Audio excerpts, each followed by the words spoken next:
নমস্কার, আমি লীনা। আমার ভিডিওতে তোমাদের সকলকে স্বাগত।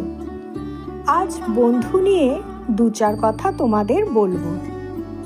একজন ভালো বন্ধু হলো জীবনের এক সুন্দর উপহার। সে আনন্দের এক উৎস। সত্যিকারের বন্ধুরা একে অপরকে চিন্তা ভাবনা ছাড়াই ভালোবাসে। বন্ধুত্ব হলো আসলে ভাগ করে নেওয়া ও খেয়াল রাখা। একজন ভালো বন্ধু যত দূরেই থাকুক না কেন, সে সব সময় তোমাকে ভালোবাসবে ও রক্ষা করবে। বন্ধুরা আমাদের দুঃখের মুহূর্তগুলো আনন্দে ভরিয়ে তোলে। বন্ধুদের সাথে থাকলে কখনো আনন্দের অভাব হয় না। এর থেকে আমরা কি শিখলাম? এক কথায়, আমরা বন্ধু ছাড়া বেঁচে থাকতে পারি না। আজ তবে এটুকুই। আবার দেখা হবে পরবর্তী ভিডিওতে। নমস্কার।